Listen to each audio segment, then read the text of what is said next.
Yo, what up? Welcome to another Grizz 901 post-game show coming off of a loss 108-101.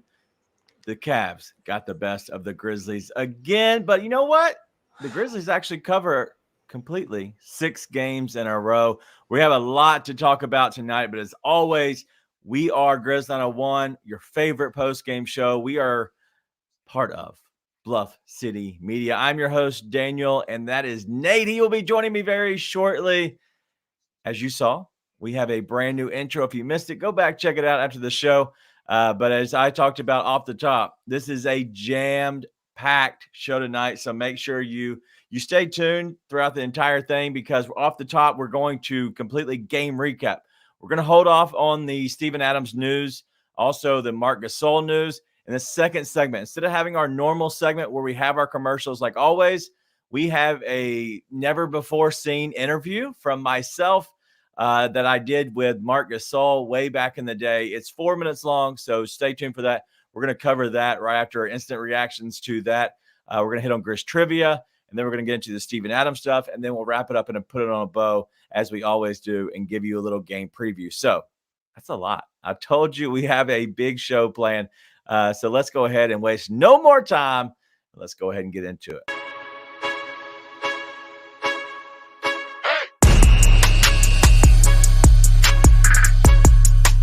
All right, Nate.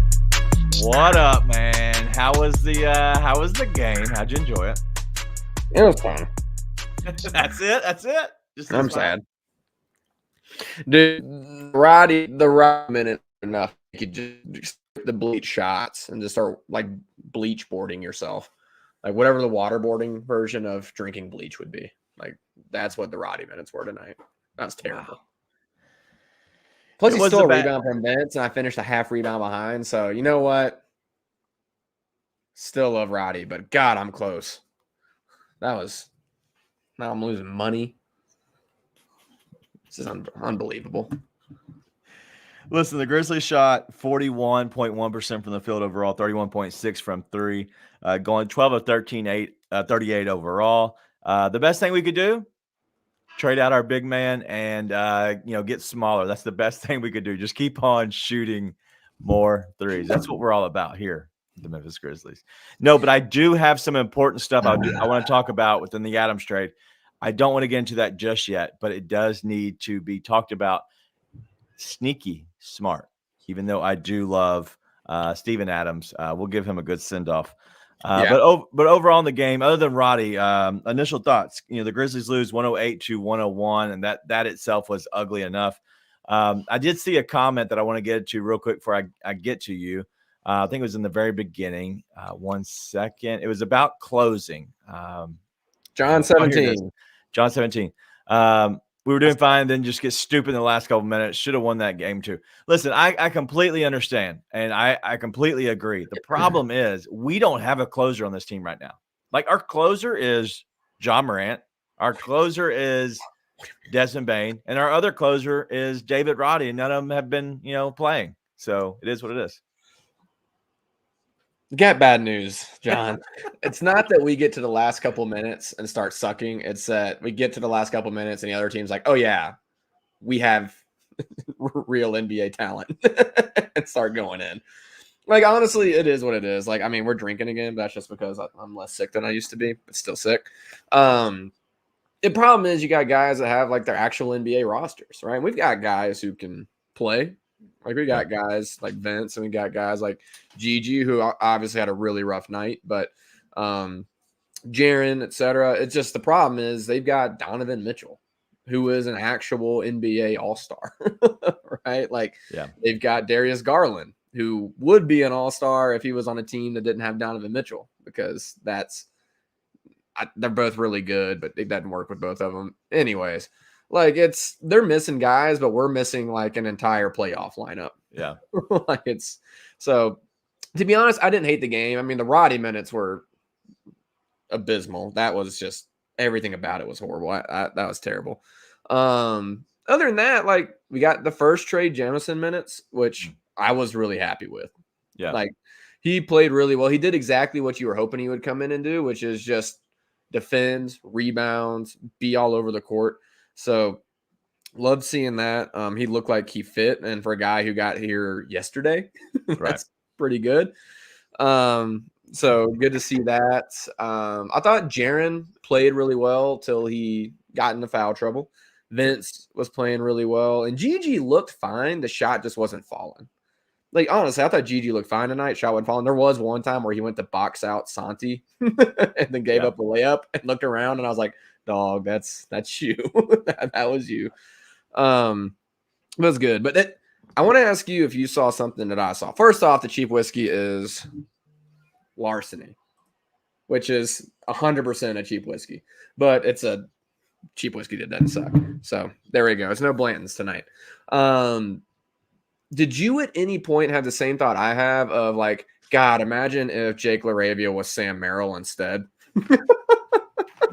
We used to have Sam Merrill, unfortunately. I know. I was like, man, we sent the wrong one. I'm sure it was before Jake was here, but I was like, God dang, that sucks. Like, is Sam Merrill good? He's fine. He can play in the NBA, which is a step up. It's fine. He doesn't move a needle for me. It doesn't get me out of bed. It's better than moving it negatively, which is what we got a handful of guys that do. Would you rather have Vince Williams or Sam Merrill? Vince Williams, dummy. That's the question. Like, we're talking about guys that won't play. Like, he's fine. Sam Merrill should not play on this team when healthy. Okay. First off, you're taking this way too damn serious. Take your foot off the gas for a second, buddy. I'm just talking about another way to get Jake LaRavia off the team in my fantasy world. Why are you making that not happen for me? Like, we just traded Steven Adams. It's been a rough day. I can't just imagine a world where I have someone not named Jake LaRavia on the team. What's wrong with you? It's the middle of the season. We're talking about Sam Merrill. You're trying to steal my last bit of joy, which is fantasizing about Jake not being on the team. If that gets you a chub, then so be it. But I'm gonna hopefully push your chub down. All right, let's go ahead and get into a little bit. I don't want you anywhere near my chub. What is wrong with you? What's wrong with you tonight, dude? We gotta get somebody else in here. I need Kenny back in here. Promise. All right, real quick. To be clear, I could care less about Sam Merrill. You love Sam Merrill. You're such an idiot. I don't even know why I'm here. Same. We do have a packed show, but as always, Streetcars of Memphis is our comment section sponsor. They do any kind of regular maintenance at all that you might need, plus the modifications from lights, speakers, lift, wheels.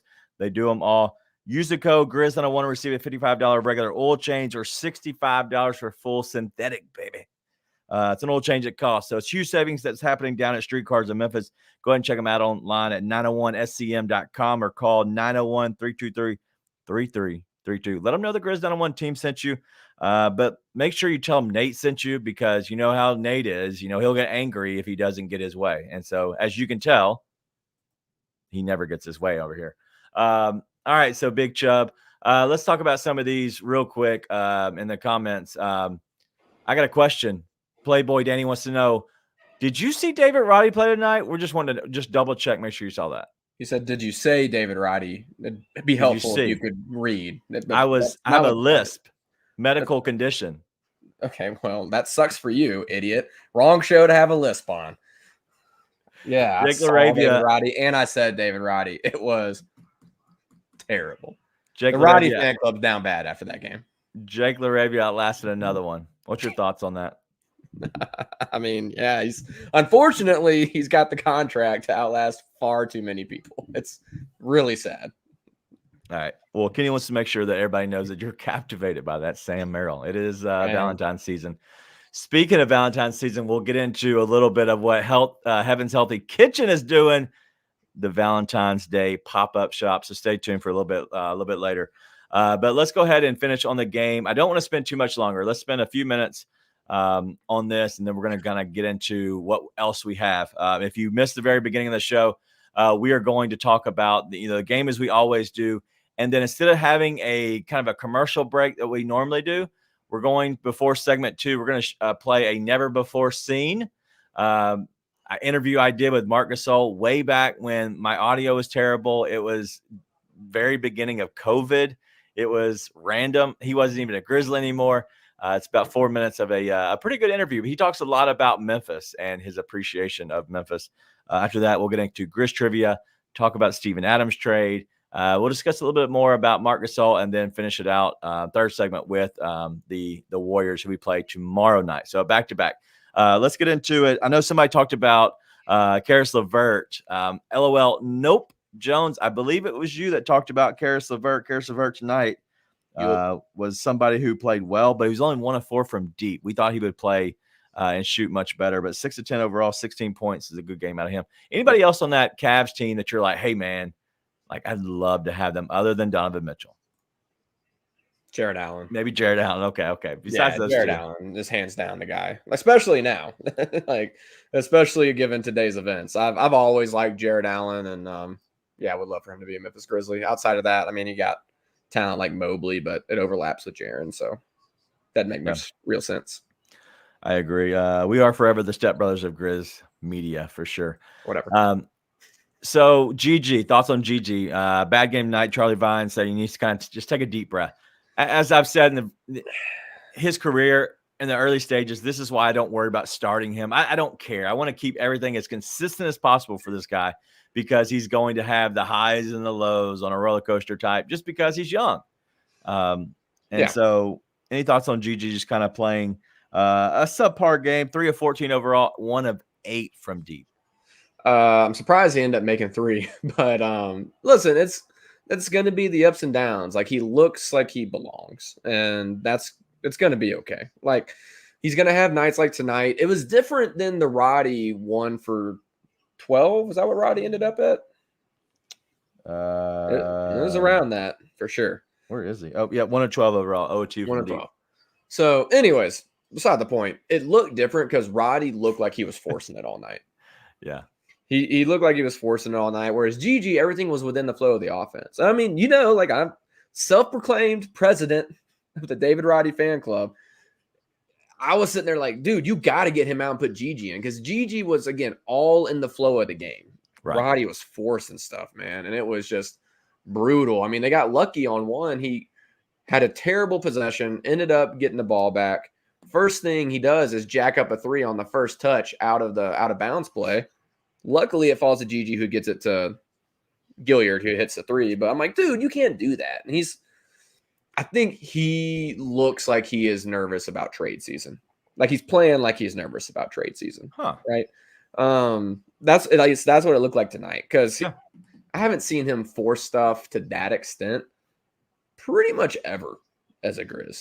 Yeah. So, could 100% be part of the impact tonight. But Gigi's going to be fine. Not worried about it. It's, again, shots that he's made plenty while he's been here. It's going to be okay. And then Pete, God bless him, Pete jinxed us on the free throws. He said they were 14 for 14. We missed the next 2. Gigi had one of them. It's crying shame. Real quick, King Mix is saying Gigi's young. He's going to have games like this. But he definitely wants him on the team but Roddy, though, that might be an issue. Listen, I like Roddy. I think he is what it is. I think he's just playing a little bit over his head. Yeah. But I will say one thing that Grizz Girl said, when Roddy's there, the ball sticks a little bit. And that's what she's kind of talking about. The ball's not moving. And so with it sticking with him, a lot of times you end up forcing some shots because the ball is with you and in your hands too much. And then the defense is able to, kind of they're overreacting. The chaos is kind of gone because the ball stalls. And so the ball kind of keep moving. It might help him out a little bit or catch it on the move. And that's what we talked about very early in the season. They weren't doing. But real quick, another shout out for Grizz Girl is the best post-game show. I can't talk tonight. Appreciate that as always. And as Kenny says, smash the like button. Hey, listen, y'all got us up last time. We're in the 80s, 90s, whatever it was at one time. When we gave away some monies. But do me a favor. There's plenty of people here. Go ahead and close the chat if you're on mobile.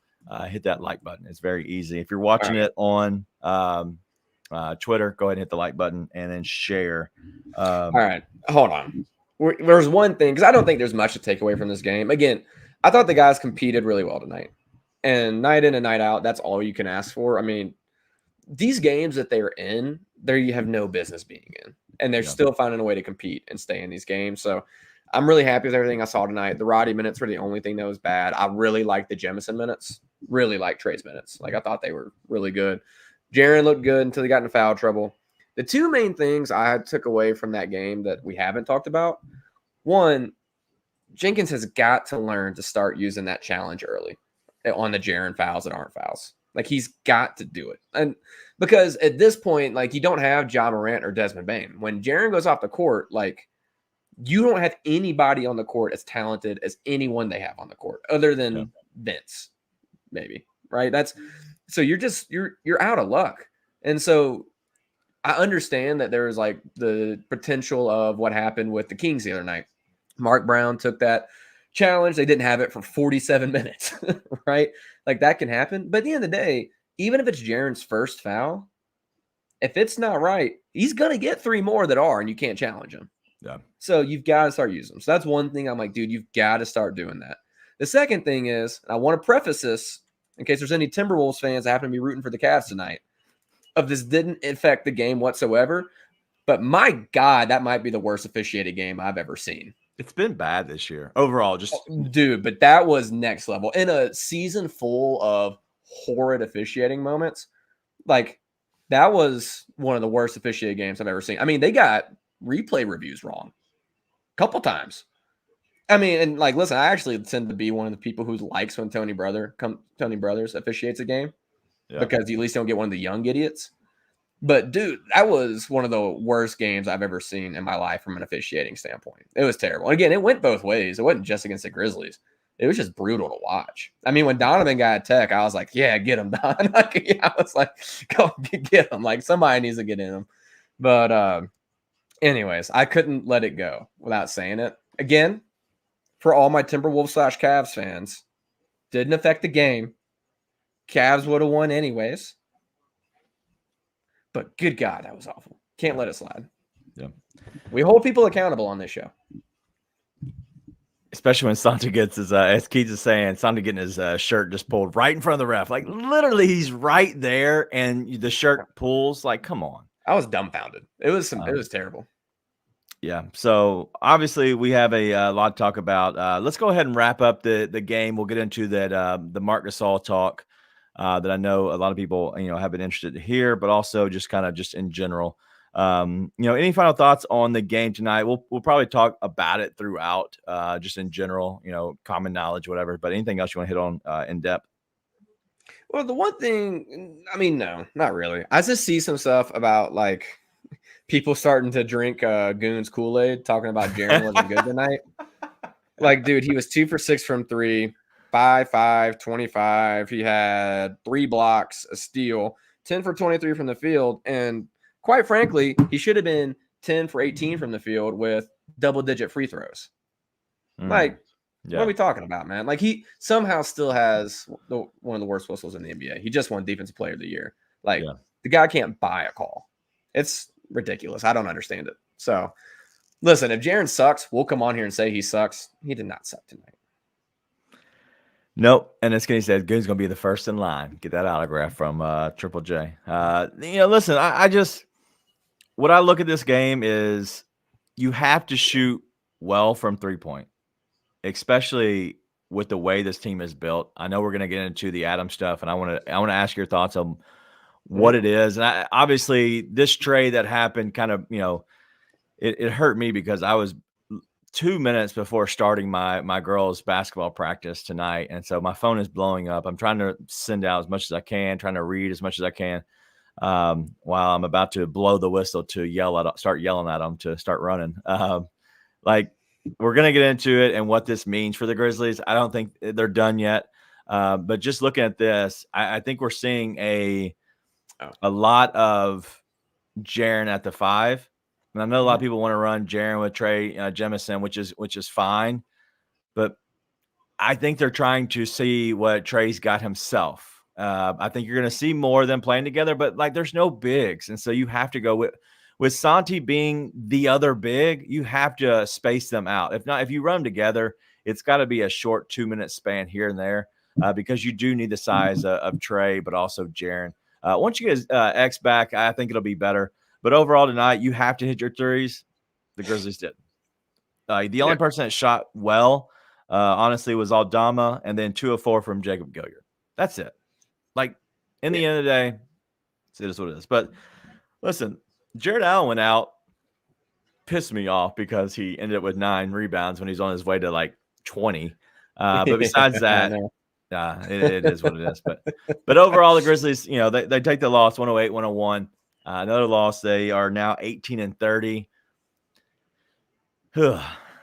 That play-in is getting farther and farther away. But before we get there to all that, I want to show you all the Marc Gasol clip. This 4 minutes. Let me talk 1 second about this, and then I'll get your thing before we get out of here. The NBA trade deadline special that's going to be with Bluff City Media. It is going to be on the 8th. So make sure you join throughout the day. We'll have different guests on, talking about, the trades that might be happening live that are other than just the Grizzlies.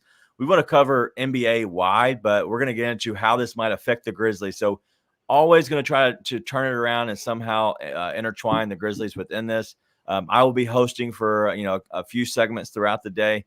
I know Mark will be as well, Mark King.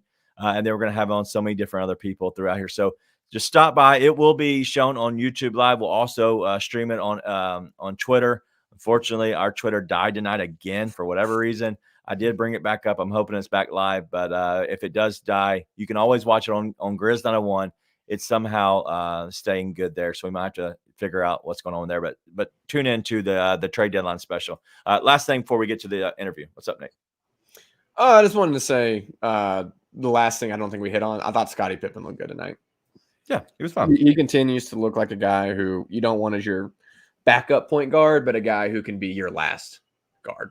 So I think he's looked good in the role he's been put in. That's all you can ask for.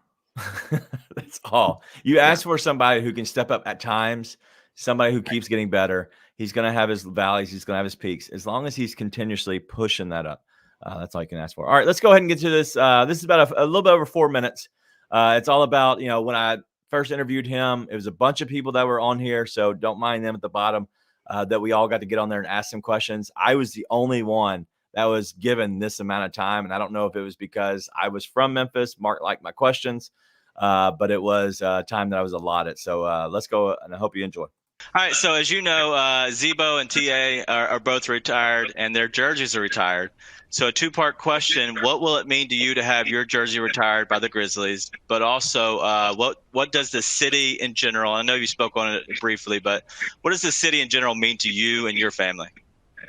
So the first part, the jersey, I can't even imagine, that kind of night. I'm not a guy that thinks about that often, but it's just a great honor, right? It's just like, I started going to the Pyramid when I was, younger, and I was a fan before I was an NBA player for the Grizzlies. So to me, like, the whole process, it's like a movie to me that I can't really comprehend. I used to go to the Germantown Center and play basketball there when we didn't have basketball practices at Lausanne, just because I like playing basketball so much, and I knew that every day at a certain time there would be people playing there, and me and my teammates used to go there all the time. So Memphis means a lot to me. It's a place that I was so happy once I had a chance and an option to go to the NBA.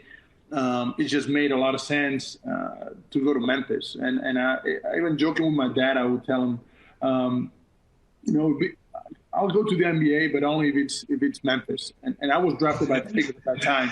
But I told him too, but I don't want Pau there. I don't want Pau to be on my team. I don't want to be sharing locker room with my brother. So crazy enough, we get traded for one another, and I end up in Memphis and having, great memories there as a player, and more especially as a man. And like I said, I'm sure I'll be back there at some point. I don't know if it's going to be in a year, 2, 3, 4, but I'm going to be back in Memphis a lot because it's a place that I hold, very close to my heart. That's awesome. Yeah, we actually were supposed to play. Yeah, what's up? What's your favorite Marc memory? Wow. Probably the Conor McGregor strut was probably one of the best after the shot. That was, that's iconic.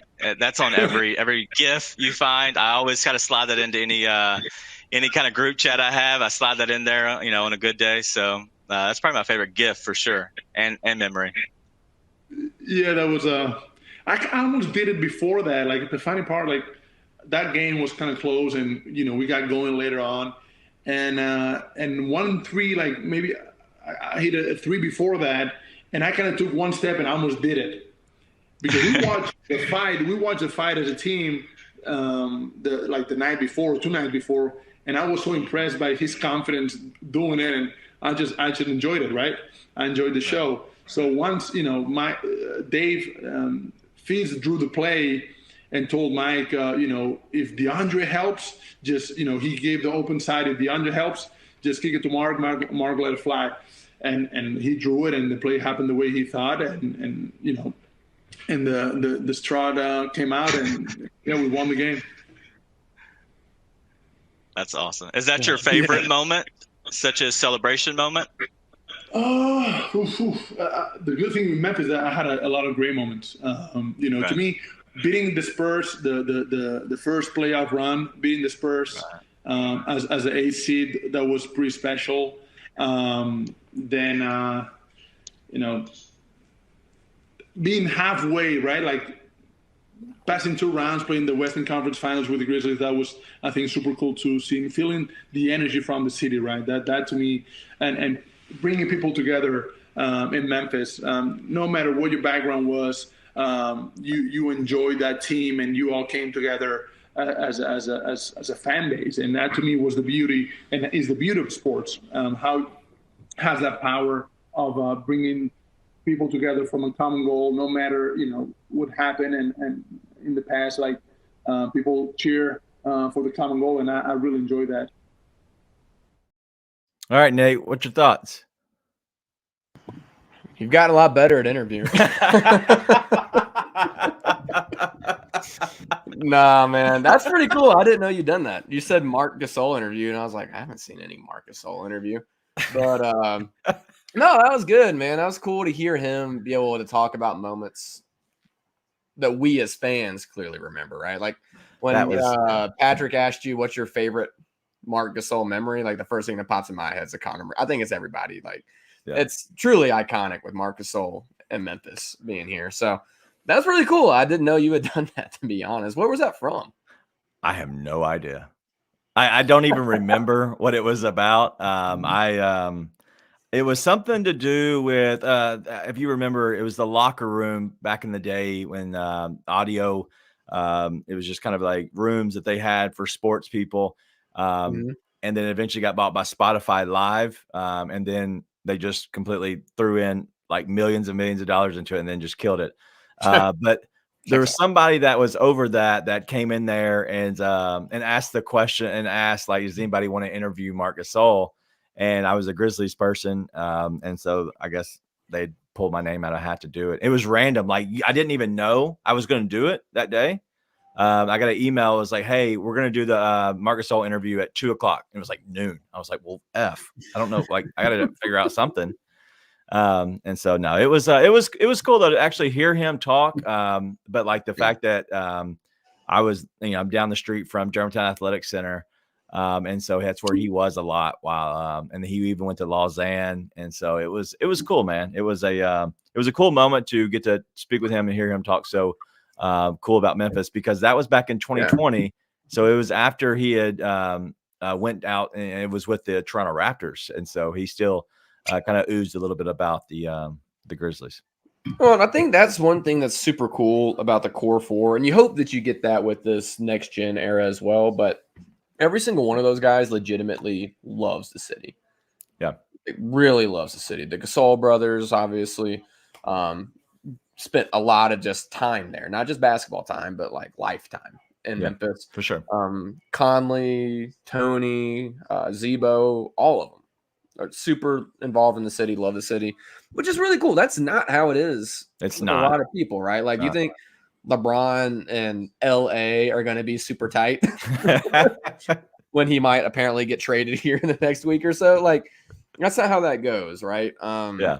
And so it's really cool to see that and to hear that, right? Like, you kind of hope that you have a connection to players with your team and you kind of establish a connection in your head, But to hear a player having that actual connection is really, really cool, man. And, and Austin just put this in the comments as well, but the Gasol brothers, Gasol family is just really, really good people. So it's cool to see a personal side of players like that and it be what you would absolutely hope it is. Wasn't it funny to hear him say that I don't want to go play where my brother is? Yeah, right. I was like, all right. Well, makes sense. It's the competitiveness. Like people forget about how competitive these athletes are. Like, I don't want to go where my brother is. I want to be my own person. And he was. Yeah, 100%. It was great. You know what else is great? Pews. From flower shops, commercial landscape maintenance, Pews has been around the Mid-South for 30 plus years. But now they are within the residential spray business, and they are killing all the weeds. Go ahead and give them a call. Pews Residential Spray can take care of all of your weed control and fertilization needs. If you want to create that perfect weed-free lawn, then go to call Pews Residential Spray today for a free estimate, 901-633-2118, and let them know that the Grizz 901 crew sent you. And remember, Pews, you get a big company strength, small company values. One thing about Pews, I talked to them today. They're very happy with how everything's been going. If for some reason, if you have any questions about that, I just had mine sprayed yesterday. It looks great. And so they take care of a lot of my stuff. And so if you have any questions about them, reach out to me, but give them a call. They'll be more than happy to come out for free and give you just a kind of a free estimate on it. And I promise you might be a little shocked by how cheap it might be. But you know what else we got, Nate? Yes, I do.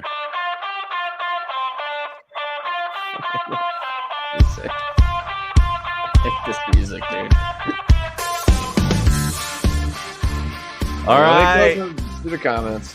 It is time for Grizz trivia, as it always is. And tonight is all about Marc Gasol.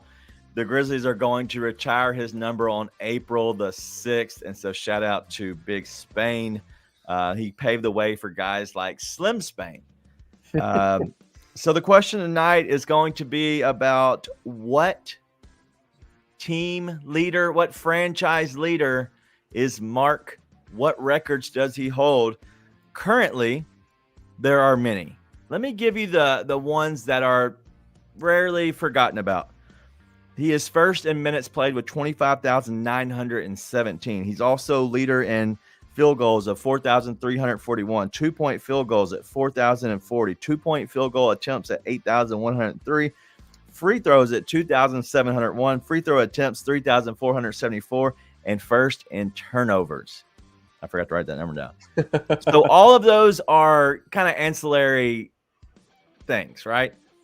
There are main key stats that he still leads in.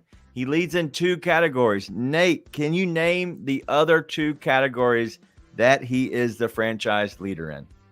Buzzer beaters / game winners. I don't think they keep track of that, but I bet that is correct.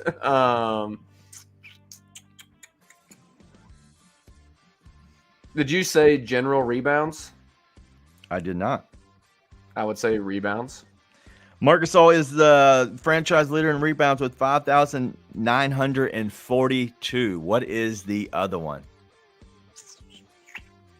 You said free throws made, and you said free throws attempted? Yes. Okay. So rebounds.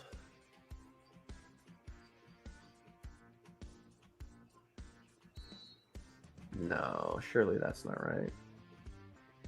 Just know that you're going to give a guess. If you get it right, you get it right. If you don't get this guess right, you get it wrong. Just want to make sure we're on the same page.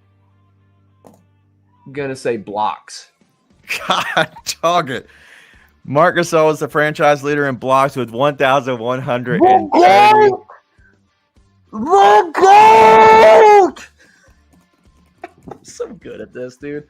I am so good at your stupid little game. I'm so good at this. It's unbelievable. God, man, I impress myself. I'm a legend in my own mind, dog. That was pretty good. I'll give you a shout to you. So shout out to King Mix with the blocks. Marc Gasol was the Defensive Player of the Year in 2013. Does this make sense? He was not the NBA first team in 2013. But TA was. He was on the NBA second team, and then he was on the NBA defensive second team in 2013, even though he did win. But he also was first teamer in 2015. He was an all-star 3 times in 12, 15, and 17. Shout out to Marc Gasol. He was obviously one of the core 4 members. A beautiful career that he had. He's now living it up in Spain. And so shout out to the big fella who really does represent Memphis and really does love the city, loves the people. He's going to get his hopefully it's not one of those stupid records that's get retired. It needs to be a jersey. You hang the jersey up, F the record, take the record off the wall. That thing looks stupid. Let's do it the right way and retire his actual jersey. Yeah, I'm not a fan of the record whatsoever. So many people who are. Like, it's a jersey. Let's make him jersey. Retire the jersey. All right. That's all we got on that. Let's go ahead and get into the part that we all have been kind of just waiting to talk about is the Steven Adams stuff. So initially, when you heard that initial thoughts about Steven Adams trade, now I want to know the comments in the comment section. Our guys there and ladies, what's your thoughts on it? You think it's a good trade, bad trade, or is it kind of a wait and see? You gotta wait and see because it feels like the move to set up the move. Whether that's another trade that's coming in the next week or I don't get.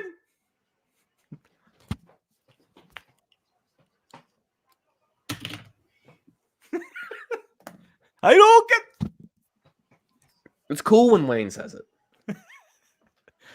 God, let me put the glasses back on. I'm trying to protect my eyes. God dang it. It feels like it's got to be the move to set up the move. Like it's either they are going to make another trade within the next week to bring in a center, which is what I'm hoping happens, or they're creating flexibility for this offseason, and they're going to try and draft that in or make that play in the offseason. I'm just going to be honest.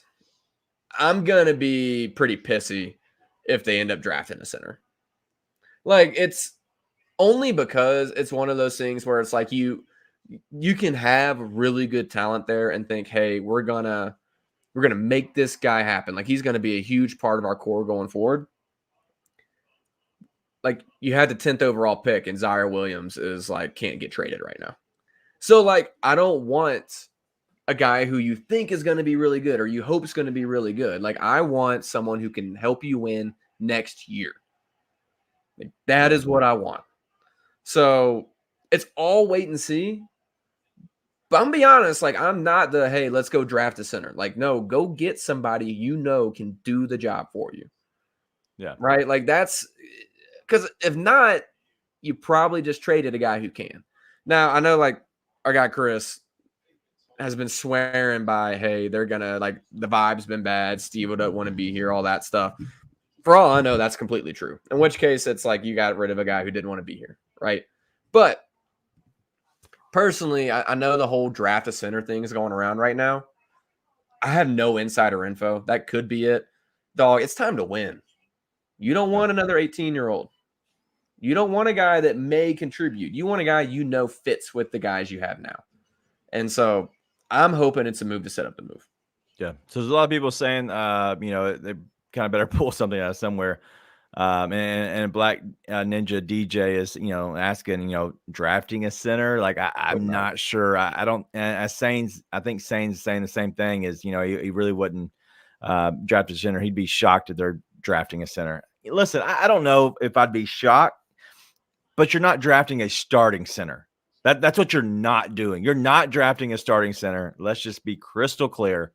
That's not happening. If you're drafting anything, you're drafting a backup center. But the problem is with that is you potentially want Jaren to be the center if you want to be the best version of yourself. No. I don't even know if Jaren will ever be that position. He's showing, strong potential. I don't know if he'll ever be there. But let me give you the reason that the Steven Adams thing happened. And this is the sneaky thing. And this is what John Hollinger wrote for The Athletic.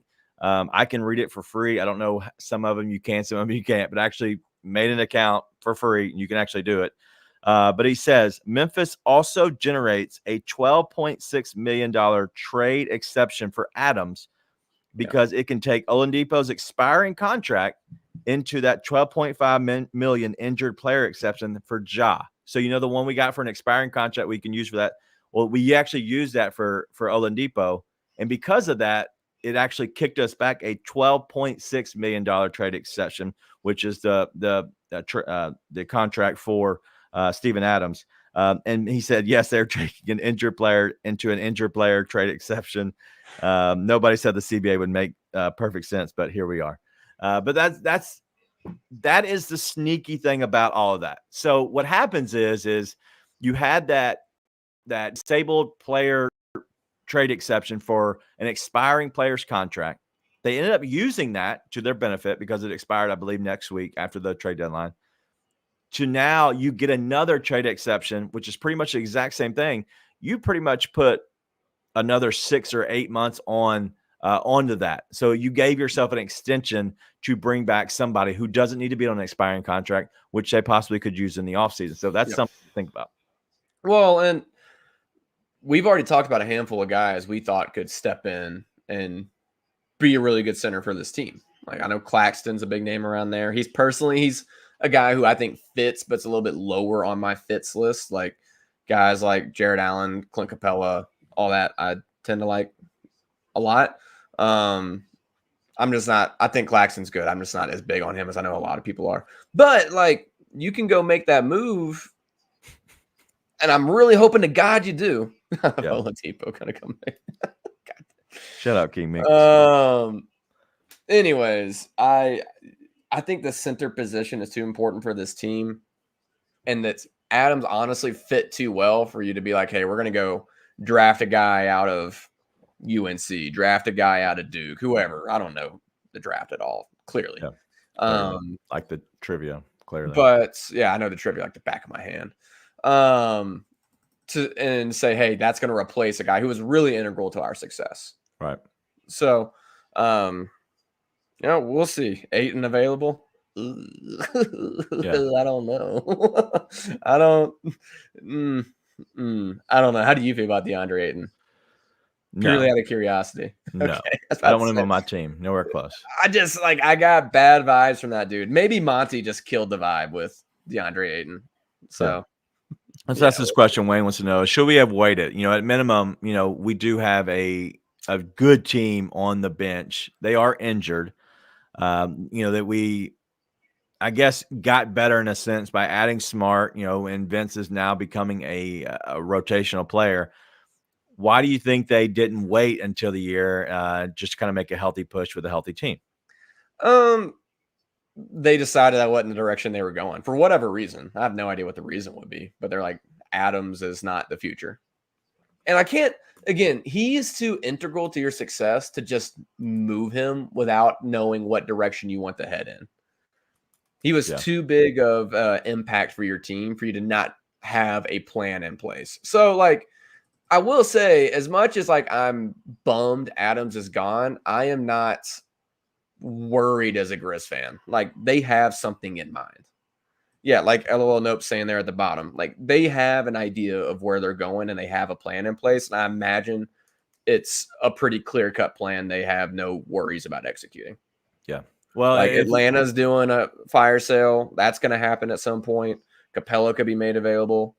I mean, I figure the Nets are going to do some kind of sale at some point, but they keep they keep not selling like DFS for 2 first-round picks. I'm convinced Masai is running Brooklyn too, not just Toronto, because those guys, like 4 firsts for Mikal Bridges should have been a deal last year. They want to build around Mikal. Anyways, that's going to get me on a whole nother thing. Sorry, that's going to get me derailed. Stupid. You're stupid. You played yourself. All right, as Grishwell saying, Kleiman's cooking. And listen, I think that there's something going on. I'm going to back it up and talk about the business side. That is not the sexy side of what we want to talk about. And I just, that's kind of the big thing I want to just discuss in general is the business side of it is I guess everybody thought that the salary cap was going up. Well, unfortunately it did not, from my understanding, it did not go up. And actually the Grizzlies were in the second apron of the cap, which means very high taxes, right? So what's happening now is the Grizzlies now back themselves out of that second apron to now they're in the first apron with these contracts as currently are. You can add then the rookies and whatever you need to do. They're still in the first apron, so they are a tax. They're in the tax, right?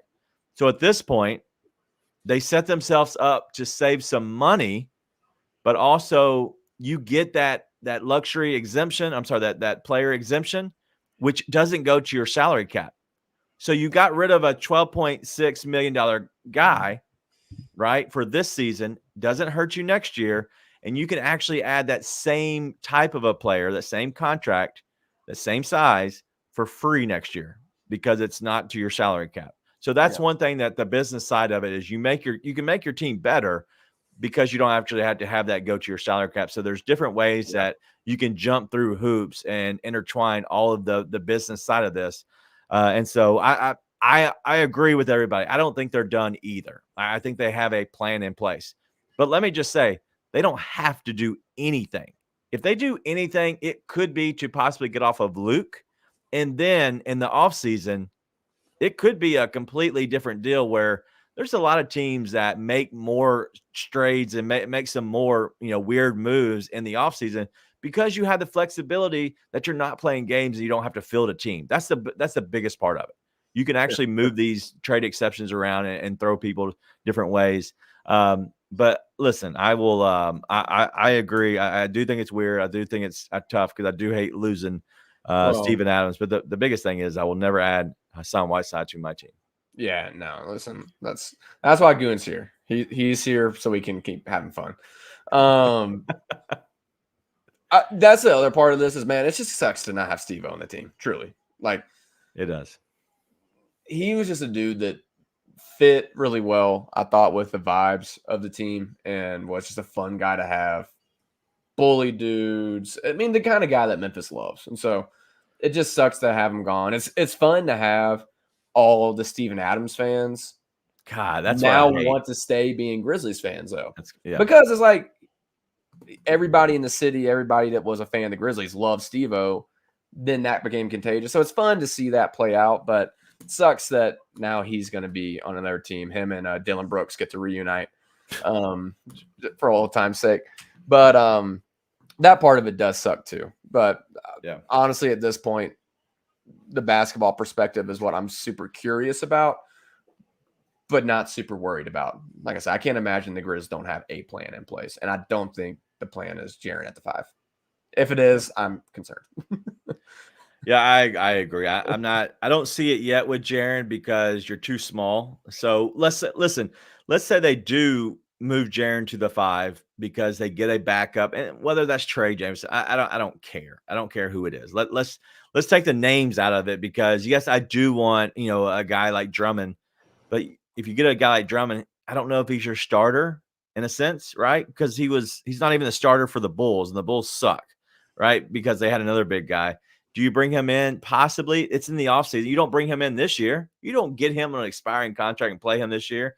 So if anything like that, a guy like that would be a move you would get him for next season in general. But I hate moving off of Steve-O because dude was the absolute best. But from my understanding, there might have been some stuff in the locker room, some trust that was built in the past that was lost. And because of that, maybe that might be why you move on from him. I think in the end, this is all a financial thing. You're talking about a guy who's going to turn 31 this summer. He's had, obviously an issue with his knee. Do you move on from him and say, hey, let's go ahead and move on because we can get younger. We can go ahead and get away from kind of the issue that we face with the taxes, and we don't want to have to take a chance on you. This is a way out of paying more, but also a chance to kind of pick up some draft assets along the way. And so, as D'Angelo saying, Steve-O didn't want to be here. I think I agree on that too. I think that it kind of I think the luster was kind of lost a little bit after a lot of what Ja's stuff happened. And so we'll see. But as Austin's saying as well, Steve-O didn't even play in the playoffs. And so that's what I kind of look at as well. He did sometimes, yes. So, but the times that you really need him, I feel like he wasn't they had to go away from him, especially down the stretch. He's not a guy you can close with either. And so that was that's an issue. I'm just gonna say I disagree with that entire point. Again, it's a moot point because it doesn't matter. But Steve-O could have completely flipped that Lakers series. Let's not say things that aren't necessarily true. So you could say he got played off the court in that Timberwolves series. It could have just been the game plan wasn't working, right? There's a lot of things that can go wrong. So I don't want to say that because I don't want us to be slandering a guy. And I know it's not slander. I understand, but let's just keep it a buck. I don't necessarily think that. Well, I think it's in the end, he wasn't a guy that you close games with on a normal basis. That's a true statement. He wasn't. That's just true. He wasn't. He didn't close games a lot of times. That's fine. It's because of his free throw shooting a lot of times, right? They would foul him, hack a Adams, that happened. But also he was matchup based sometimes because people would try to take advantage of him on the defensive end, just out of matchups, just like they would with Luke. Okay, same exact thing. I'm not saying that he was a bad player. I'm saying that sometimes he is matchup based. But in the end, I love Steve-O. I love him. I'm being honest of just what I see basketball wise. I loved him. I think he was a perfect fit for this team. Unfortunately, it didn't work out. But I'm just talking through the basketball side of things. Well, I just don't want to have us acting like we're taking some copium on the show because every true big is matchup based. That's just how it works. Absolutely. That's what I'm saying. So it's he was still awesome. And let's not pretend he wasn't important and awesome for this team. He was important for Jaren Jackson Jr. and his growth 1,000%, and even Ja, because of the screens. But I'm just saying for Jaren the most because it allowed him to play within himself. But that was the biggest thing is Jaren feasted. Everybody feasted off of him. Man, what are we saying? He was amazing. I didn't want to derail us, but I just want to be dude, he truly could have flipped that entire Lakers series for you. So let's stay true to what he is and what he wasn't. Yeah. I have a question for you. Yep. On this, Clint Capella's contract's up as of next year. Next year's his last year. You think his next contract's lower or higher? How old is he going to be? He's going to be 31 as well, right? Let me see. What's he making? Born in 94, so he'll be 30 or 31. Yeah. He's making $22 million next year. 22.2. Never be more. Going lower? Yeah, especially with the salary cap lowering. Because with a guy on his contract that's not expiring, but next year's it. Again, with the state of the Hawks, I would be surprised if he's not available. Do you think that would make sense for Memphis at this point? It makes sense, yes, but you're doing that because you're getting him this season. You don't need him this season, so you have an expiring contract for next year. What do you have to get up to make it match? You have that $12 million. What are you having to give up? If you can, and listen. All these player exceptions are weird, and they all have their weird, quirky rules, and I don't know all of them. If you can add that $12 million to two contracts that are just terrible, not any you add that to Zaire and Jake, 100%. Yeah, it doesn't even matter what else happens. You had me at Zaire and Jake. I forgot even what the first part was. Yeah, I don't even remember. The thing is, why would Atlanta do that? Unless they're just trying to get off of him, that's fine. Like a fire sale, I agree. But that has to be a first. So you're automatically throwing your first in, which one first, those guys, perfect. The problem is it's a rental in a sense because it's 1 year with him. You might be able to sign him for an extension, 18 to 20 for another 2 years, right? But you're talking about a guy that's potentially out of his prime. The prime is 28 to 32, and he's going to be at the end of his prime, supposedly, and so that's an issue. I'd send the first to get rid of Jake and Zaire. I don't even care what comes back. But you got to make it where I'm kidding. Atlanta would do something. So that was a joke. Just to be clear. As King Mink said, he wouldn't give up a first for him. That's the thing. True. That's true. I don't know. You could also throw in Luke and then bring something else back. There's a lot of things that could happen. Anyways, I think the Grizzlies have something in mind of what they're going to do to replace Steve-O. we'll just have to all sit along, and hopefully we're not here in fall 2024 hopping on the pod like, who's our center gonna be? Yeah. All right, let's get through some of these that I starred in here. Playboy Danny said, I think this trade helps us more than it hurt us, which I can agree in a sense, because it does help financially. I think it actually cleans your books up a little bit and gives you potentially a guy that you can count on, that's not coming back off of a injury, potentially, depending on how they use it. Wayne said earlier, I take Max Strus straight for Luke. I stubbed my toe out for 5 weeks, Kennard. That was pretty funny. Yeah, I mean. All right, John 17 wants to know, why didn't Tosan play? I don't know who Tosan is. Like, I know who he is. I know that he's on the Grizzlies and he just got signed. But, like, yeah, I mean, I got no reason for him to play. Yeah. To be honest. All right. As Grizz 12 says, do you think we could make a package including our 2024 pick for Jalen Duren? I mean, you could throw together a package. I would be surprised if Detroit took it, though. I can't imagine they give up Duren. I can't imagine either, because you're talking about a guy on an exceptional contract. You do have the other big. They traded away one big already. So why would you get rid of Jalen Duren? You have to have somebody play, and he's been one of the exceptional players. Yeah. All right, should Kleiman throw in a bid for Claxton? What's your thoughts on I almost said Speedy Claxton. I mean, because I can't remember who it is. I don't know if it's the current GM or who it might be, but I know there's a past relationship between Kleiman and the Nets through some way or another. I wouldn't be surprised if that's the follow-up move. Yeah. Like I wouldn't be surprised with that at all. So, again, I'm not as big on Claxton as a lot of people, but I do think he fits. Like, I would be happy with Claxton. Like, I do like Claxton, so I'd be good with that. I also see a Bobby Portis comment. Oh, my God, I saw that. Let's go. I want Crazy Eye Bobby Portis. He can't even get on the court in Milwaukee right now. Well, listen, Doc Rivers just blew a game against Portland, so, like, what do we care? Like, I don't care. Bobby Portis is awesome, dude. And he's a psychopath, which means I'm immediately in love with him. Get him to the team. He'll rebound the piss out of the ball. He'll make some corner threes. And by God, he will punch somebody. I love Bobby Portis. We need people that punch. Plus, his contract's doable.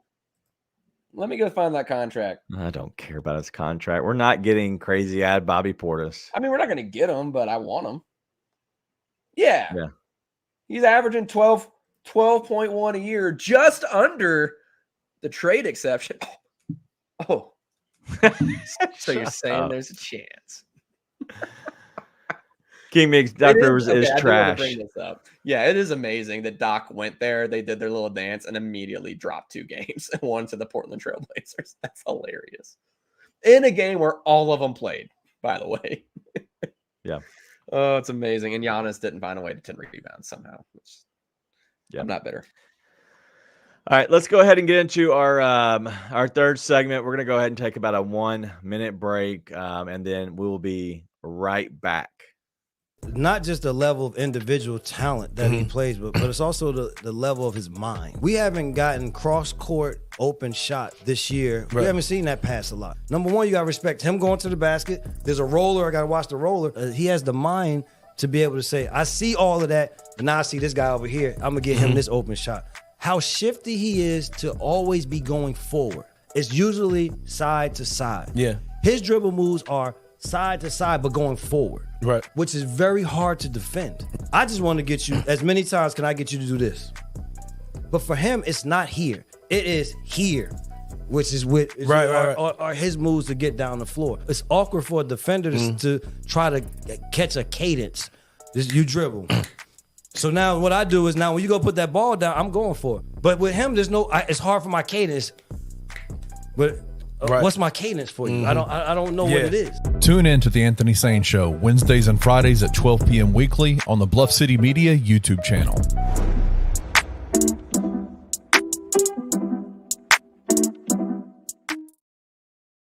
Yo, welcome back. We have to share some important news. It is about to be Valentine's Day, and Heaven's Healthy Kitchen. you see them all the time, is a proud sponsor of the game preview. Before we get to that, let's talk a little bit about the Valentine's Day pop-up event. It will be happening on Valentine's Day here in Memphis. And so make sure you go ahead and let them know that you want to order some things, whether you use it for Valentine's Day or whether you use it the next day, whatever you want to do. They do have pre-orders only. It's a meal and a drink plus a dessert for $20. All you have to do is go over to orderhhk.com. You can see the full menu there. It actually does have another place that if you go to Order HHK already up there, it explains everything completely. But just go make sure you give them a shout out, man. They're doing great work down there, and it all is plant-based. It's a grassroots business that started right here in Memphis. Chef Smith is a Memphian that promotes healthy eating and wellness. Are you looking to cook at home? Well, go get Chef Smith's cookbook right off of Amazon and download it today. Heaven's Healthy Kitchen continues to do these monthly pop-ups, and this next one is the Valentine's Day pop-up. So make sure you hit up orderhhk.com and let Chef Smith know that you want to get hooked up for Valentine's Day. Go ahead and go do it now. They've been serving and catering plant-based and vegan gourmet foods straight to you. So shout out to Heaven's Healthy Kitchen, doing great work. So the pop-up event is coming. You have to pre-order. That's the most important thing. Might have to I'll have to get one or get something and let y'all know how it tastes. Maybe I'll get something a little bit ahead of time. We'll see. Surely is a heck of a deal. So go hop on it. And honestly, dude, I know that this is not something we get into much, but it is like we live in a world where it's really easy to eat a McDonald's cheeseburger, and it's really hard to eat well. And I say this because I DoorDash Taco Bell out the butt. So I know. So it's cool to have people like Heaven's Healthy who are actually providing good, healthy meals. So that's good to know. And I'm curious, what are your thoughts on Valentine's Day? Oh, I hate it. I don't believe in it at all. We do not celebrate in the Qualls house. That was established month 3 of the dating relationship. This is not something that we do. I hate it. Don't do it. But I love taking advantage of good deals like Heaven Healthy's deal on it. So go get myself some chocolates, just eat a whole little box to myself while I'm watching the Grizzlies almost win basketball games. It's a lot of fun. Also, I do want to shout out LOL Note for the Costa Kufis reference. I saw that there. I was a big fan of that. I have one question for you before we hop into your last segment, though. Yeah, what's up? Why don't you like Bobby Portis? I do like Bobby Portis. I don't think he's – I haven't looked at his contract. Listen, I think he's fine. I just think that this team needs I almost said a special set of skills. I think this team needs they're missing a player or so, and I think it just needs to be the right fit, because when I break it down, I can count almost 8 guys on this team that I'm like, hey, they should all be playing. I just don't know if Bobby Portis fits completely with, and I hate saying this, with the vibes of Memphis. I don't know. I think he's the perfect Grizzly. I do. I really do. I love Bobby Portis. I just don't know if he fits. I just think there needs to be some kind of a level of swagger, in a sense, just by looking at this team and knowing who they are. I don't know. I don't know. That's weird. That's Bobby Portis. Bobby Portis is everything we hope Santi Aldama could turn into, and we know that he can't quite get there. Bobby Portis is – no, let me flip that. Santi is Kroger brand Bobby Portis. Yeah, dude, we would love Bobby Portis on this team. He's not what you need. He doesn't fit the need that you have. Right. But and the vibes thing would not be a question. Really? No. What are you talking about? I have no idea what you mean by that. I just don't think he's I don't know. Whatever. I don't know. I'm not gonna get into it. But as Alan says, shout out Bobby. I do like him. Whatever. Santi is Aldi's. Sorry. I don't want to take it. We were about to get way off track. So good job reining me in. All right. Shout out to everybody here hanging out with us. Let's go ahead and get to the game preview. Wayne's going back to work. Give Wayne a shout out. Shout out, Wayne. Wayne is not even here in America. It's cool when Wayne says it.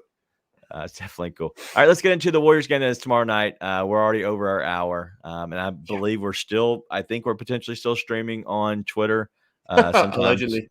Sometimes we end and then have to restart it. Yeah, we're still streaming. Who knows what's happening? Warriors game. The Warriors have sucked lately. Yeah. They do have Draymond Green back.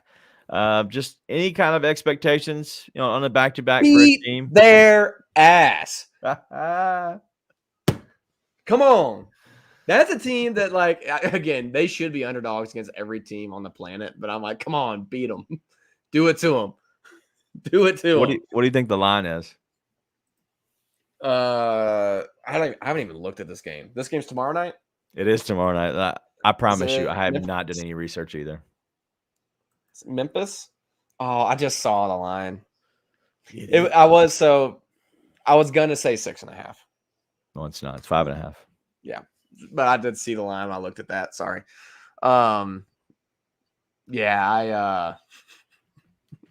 I love watching that Warriors team fail. That's so awesome. I watched that double overtime game against the Lakers, and it was awesome because it was just like an absolute struggle bus all the way through. It was like no matter who wins, you both lose. So it was a perfect game. Well, the great thing about it, it's a Bane giveaway, I believe. It's the goal giveaway. I think that is for Friday, which is cool. Cool. It's not the Aquaman flip-flops. Yeah, that's not happening anymore. The Golden State Warriors are 20-24. I just think that this Warriors team has been struggling. Let's look at their last 5 games. They've lost 3 of 5. They did win against Philly on the 30th. And so you're talking about a team that's coming off of a decent win, an Embiid-less. Speaking of him, man, shout out to Embiid. Torn meniscus, potentially out for a good minute, if not the season. You can possibly play through that, but it's tough. The Grizzlies won the first meeting, 116-107 in Memphis, and so this team does. They're either going to get up for it. I don't think Jaren played tough minutes at all, and so with this team being young, I don't worry about the back-to-backs except for the end of the third. If you can somehow get to the fourth without falling off at the end of the third, I think we saw the last time we had a back-to-back, that is really what kills us, is the end of the third. As long as you're in the game, as long as you can push through that, once you get to the fourth quarter, you're fine because, you can kind of see it right there. So it's all about getting that. Well, both teams want this game. I don't think the Grizzlies care too much about winning the rest of this. And I'm not saying the players. I'm saying coaches, organization. The players also, they're going to go out and compete every night. They also know what this is, right? Yeah. This is going to be one of those matchups they want. Both teams want this, right? In a season that doesn't have much worth playing for either team, both teams have something to play for when they play each other. So I expect a good effort. I don't expect tired legs. They're going to be in Memphis. Charlie, shout out. Half the team is new to the NBA, so they'll have fresh legs. That is true. Surprisingly, Vince might be one of the oldest guys on the team, I think. That's the craziest. Him and crazy guys. Look, I think it'll be a fun matchup. We'll see. Both teams are on a massive struggle bus. It's hilarious because, again, we're all about silver linings on this show. Yeah. You could be the Bulls. You could be Charlotte. You could be Washington. You could be Golden State. This is the Golden State team. This is what they have to work with. The Grizzlies, our team is not in Cabo, but they're a little bit further to the tunnel than everybody else. So, again, I think it'll be fun. It'll be a fun game. I think the Steph-Vince matchup will be fun. We saw Vince having a psychopath smile last time they played. So I'm looking forward to it. I don't really know what to expect. So I think both teams will get up for it. And so I think it'll be competitive. I think it'll be really actually a competitive game. I hope we see a lot of Trey. Of all the guys we want to see, Gigi obviously is towards the top of the list. We've talked about this. Trey Jemison is a guy who I really think could be a diamond in the rough, could be your backup big. I really think he could have a place on an NBA team. I hope we see him early and often, not just in this game, but going forward. Right. So super excited for that. I hope Jaren dominates. That's the only other thing. Yeah. I want to see Jaren dominate that matchup. Yeah, and I'm curious how it works because you're talking about a guy in Draymond Green who likes to foul bait, especially Jaren, and them having that experience and both being from Michigan State and having that. I do think that there's potential there, especially you're talking about Clay, who is he's a baby. He'll talk about his rings anytime you ask. How many does he have? I don't care. That's how many. And then you have Steph, who's always going to foul bait as well, in a sense. And so, listen, if anything, I hope we see a spiked mouthpiece from Steph. That's always my favorite. A whole lot of TWS going on. Yeah, but anyway, listen, shout out to everybody for kind of just hanging out with us as always. The Warriors game is going to be fun, as it always is. It's a Friday night. And so make sure you tune in and turn up for that. But last thing, as always, the game previews are always sponsored by Heaven's Healthy Kitchen. The Valentine's Day pop-up event is coming on Valentine's Day.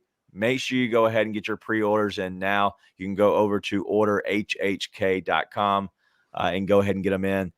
Man, I'm telling you, try them out. Give them a shot for anything other than supporting people, supporting locals, doing business for us and with us. And so go shout out to Order HHK. I'm going to do that myself, whether I eat it on Valentine's or eat it the next day. I'm going to get it. So Chef Smith, I'll be reaching out very soon. But anything else you got before we get out of here? 1, people forgot how good Colin Sexton is. 2, man, this is a game with Natalie Sago and Josh Tivens officiating. And the TWS guy. Man, that's Josh Tivens. You can't really say that for old Natalie, but yeah, Josh Tivens. Yeah, Well, I meant Clay. Yes, but yeah. Yeah, I know what you meant, but I was relating it back to what I was saying in the moment. Yes, that's Clay. All right, real quick. Grizz 12 wants to know, how about Grizz trade for John Collins and keep Jaren at the 5? Nope. Welp. Oh, that was easy. I'm good. I don't hate John Collins. I think it's one of those where you like the idea of John Collins more than what he's actually going to give you if he comes here. Yeah, personally, I agree. We'll see, man. Daniel's saying the Warriors don't have an answer for Jaren. Like I agree, but I also do think that Draymond is going to kind of be tough for him. They're going to play a little bit small. You do have Kevon Looney, who has been playing. Jonathan Kuminga could be an issue for the simple fact, if you think about it, you're going to have Vince on Steph, I would imagine, and then the other guys, it really doesn't matter as much on who they mismatch with. But then you have Kuminga potentially matched up with Santi. That could be one of them. Kuminga could really feast just from being athletic in this game. But we've held teams, with low totals in the past. Tonight they went under again, and so who knows? I do think that Kuminga is a threat. He can be, but I don't know. I'm not the biggest Jonathan Kuminga fan in the world. Kuminga's a problem.